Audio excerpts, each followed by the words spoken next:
Yo, welcome back to another episode of HKTD Productions, and today we are talking about relationships. It's your host, Fighter for Truth, and I'm gonna get right into it, man. So this is gonna be a three to four part series. The first series, our first part, we're gonna talk about cheating, being a cheater, and being cheated on. So I want to talk about both of those because I've been a cheater before and I've also been cheated on.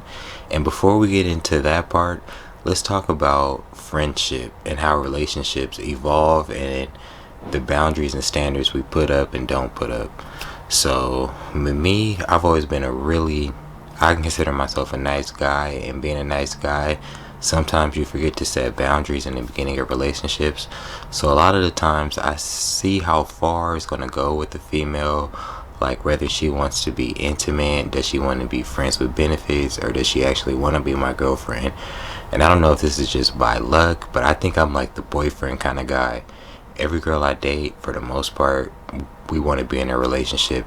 It's a mutual thing. We're like, hey, she's like your boyfriend material, and I'm usually like your girlfriend material.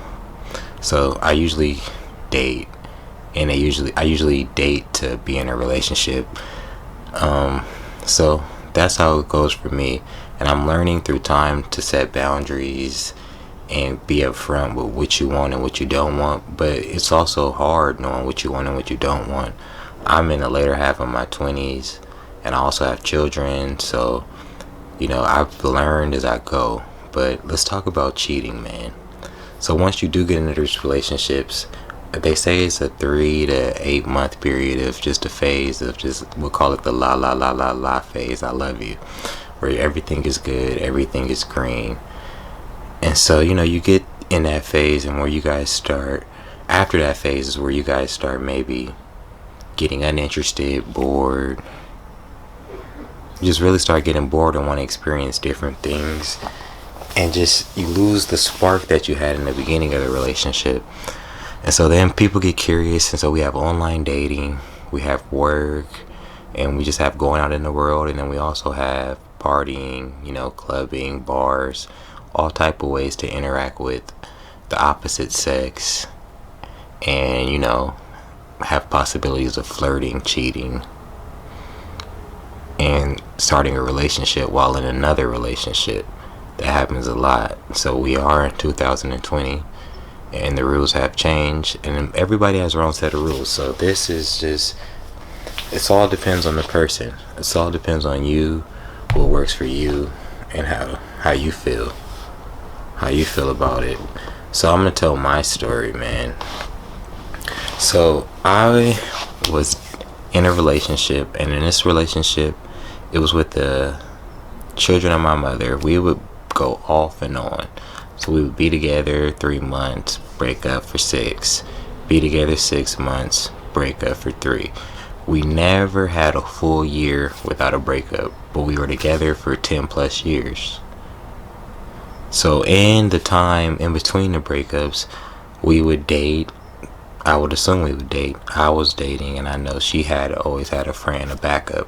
One of my good homegirls, she told me one day, like, females, we always have a backup.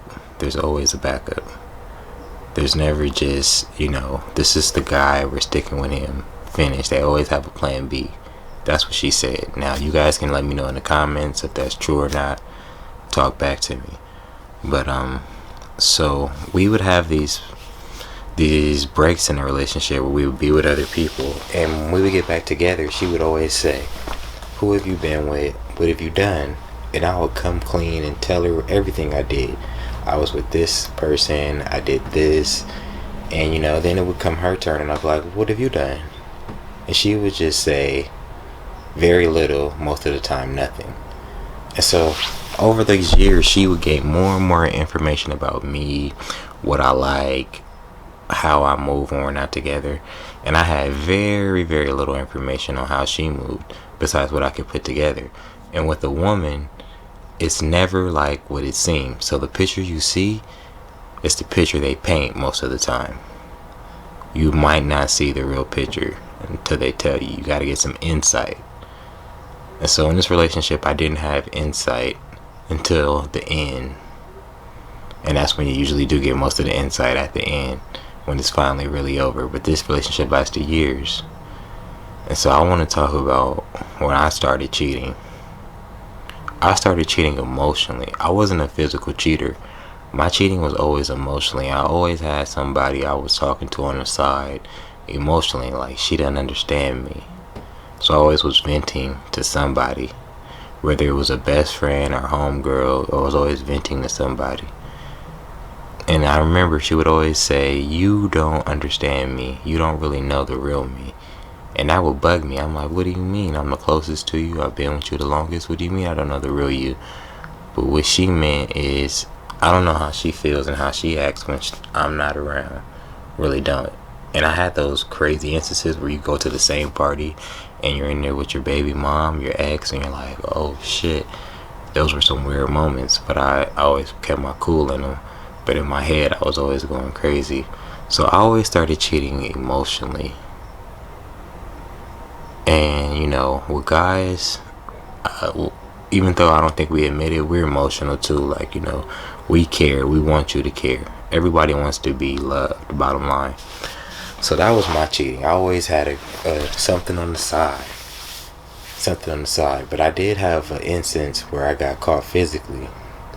So I was in a relationship, this same relationship I'm talking about, and we decided we're going to live together because we're already on this lease, but we're going to be separated. So that's what we did. So she would go out, do her thing, I would do my thing. We would still try to keep it cordial. So I messed up. One day I ran out of resources and I brought the girl to the house. But my baby mom's wasn't there at the time. I told her she was out with her homegirls and she was gonna stay at her grandma's house. And so I was like, alright, cool, you can come over, because, you know, usually she does this often. I'm used to this. This is not new. She's gonna be gone. She'll come back in the morning or, you know, in the afternoon. And so that was the program we were running. But this particular night, women do have instincts. For some reason, she came back. And she came home while I was in the shower with my girl, or my other girl, whatever you want to call it. And it was World War II, so I tried to play it smooth. I was like, maybe she came. I didn't answer the door. Restroom was locked. I heard her knocking and stuff. She left. She came back about 20 minutes later. I'm still in the restroom. I ignored the first call. I'm like, you know what? She'll just think I'm in here and I don't want to talk or whatever. Came back with all her homegirls. So then she's knocking on the door. I hear people in the background. I'm like, fuck. Get out the shower. I'm like, yo, I'm gonna go out here, put your clothes on.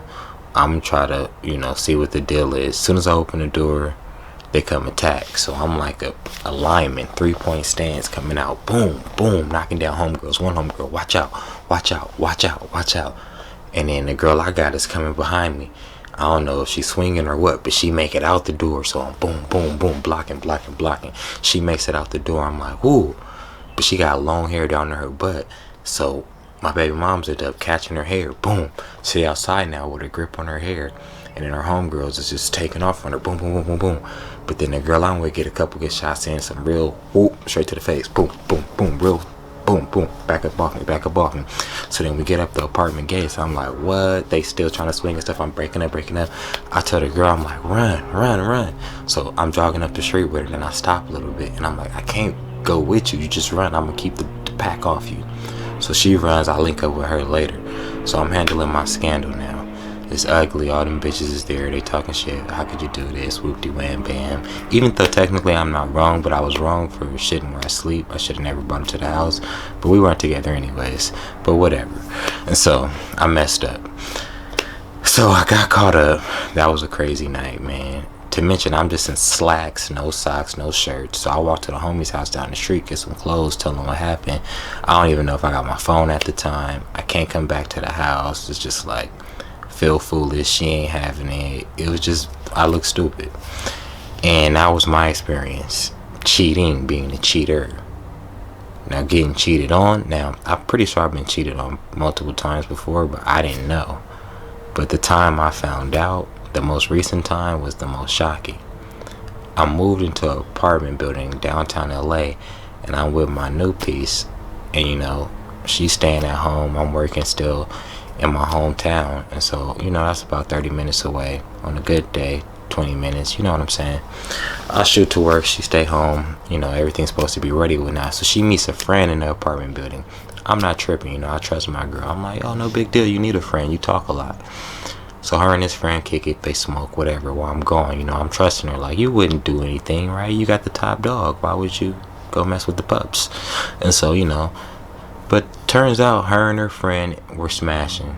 And I ended up finding out. I came home. I would see a lot of signs, but where I would park, they have, if you don't have a parking garage in your apartment building, you got to park in a parking complex and pay and get monthly passes and shit. So the dude I would pay for my monthly pass was telling me, like, yo, I saw your girl walking with this dude down the street, all, lovey-dovey kind of.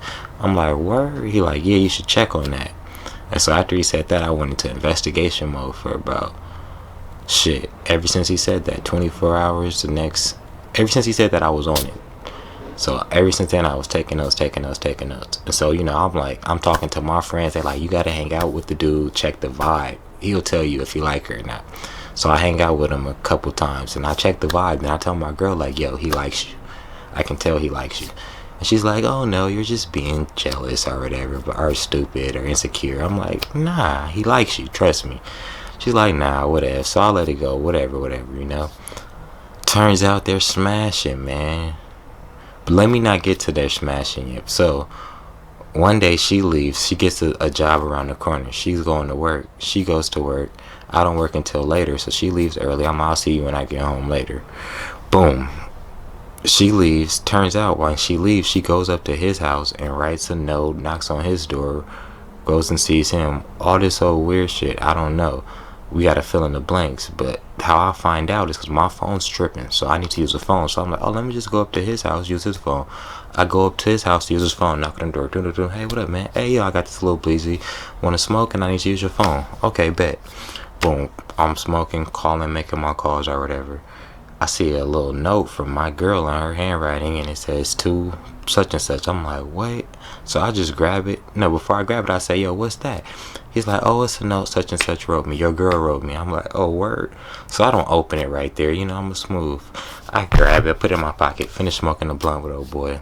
All right, go looking for, let me use the phone. Go home, read the note. Boom, it's my girl up there giving it up. She's like, hey, can you come get me from work when I get out? Don't smoke without me. I want to smoke with you. I miss you. All of this stuff. I'm like, damn, this how they moving? So he knows that it's over. You can see it all on his face before I even read the note. He's thinking I already put two and two together, but I'm keeping my cool. So I go down to her job like, yo, you effing old boy? She called security, like, security. I'm raging at that time. Like, yo, you effing old boy? You can see it on my tone and face that I done figured it out. She like, security. So security coming like, you gotta leave. I'm still asking that same question. You messing with old boy? Oh, girl don't come home for 2 days. I go to work, do what I gotta do. I'm calling everybody, asking everybody at work. I'm working at the store, so all the customers on my line, I'm asking them about it. Like, yo, you think my girl cheating on me? I found this note. Read it. What do you think? They like, oh, man. You got to check up on that, man. She is. I'm like, oh, so I'm heartbroken at work the whole time, getting the same news, getting different opinions, asking different advice, telling people to read the letter and shit. It was out of control, man. And so I finally go home. She ain't home. She don't come. No. She is home. But I go ask her about it. Like, yo, now I get to finally talk to her about it. She had to come home. I'm like, yo, so what is this letter? Blah, blah, blah. She trying to play it smooth. Oh, it's nothing. Whoop-de-wham. Got a good little story for it. Tried to make it make sense. I'm like, yo, that's shenanigans. Yo, just get out of my house. And I know she ain't got nowhere to go. Her mom live far. She ain't whipping. Ain't about to Uber or nothing. So I'm like, only thing she could do is sit outside or go down to the lobby and, eventually come back. But she got to come clean. She just disappeared. She like, oh, I'm leaving. I'm like, oh, where you gonna go? So I give her 30 minutes thinking she gonna come back, the usual, She doesn't. So I'm like, I know she didn't go up to old boy's house. So I get in the elevator. We in the same apartment building. Go up to his floor. He stayed 2 floors above me. I go 2 floors up. Go to his door. Hear them laughing and giggling and stuff. I start banging on the door. Boom, boom, boom. Candy. Oops, said some names. Boom, boom, boom. Hey, open up. Boom, boom, boom. Open up. Nobody opens up. I'm furious. I go back downstairs. I start breaking down, crying. I'm like, oh, man, this is shenanigans. So I start looking around. I see all her stuff. Man, I become a moving company, a one-man moving company. I moved everything that had her name on it, or that I thought she even bought. Moved it straight upstairs, put it outside his door. Even the mattress, I'm like, yo, this your mattress. I put the mattress outside this door.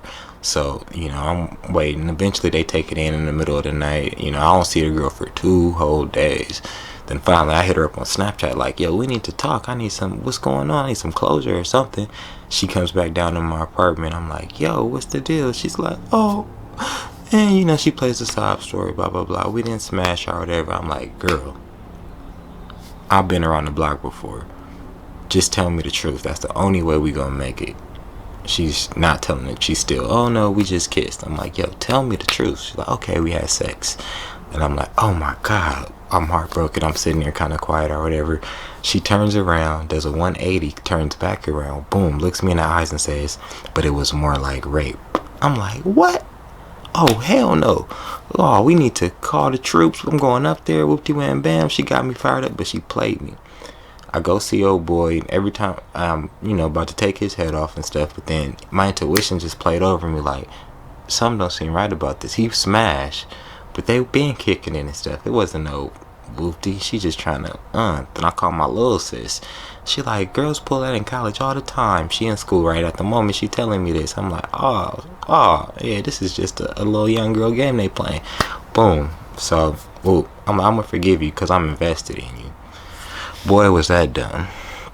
She just kept doing what she gonna do. But you know what? It could be karma, because I've been a cheater and I've got cheated on. So, and I started the trend of cheating. So, for it to happen to me when I least expected, that's only right? But yeah, man, this is part 1. I wanted to share a personal experience, and we're talking about cheating and being cheated on, and how, friendships turn into relationships and setting boundaries. It's your boy, HKTD, Fighter for Truth. It's another HKTD production. Thanks for tuning in. And this is a 3 to 4 part segment, depending on what we get through. So I'll be back at you soon. Holla back.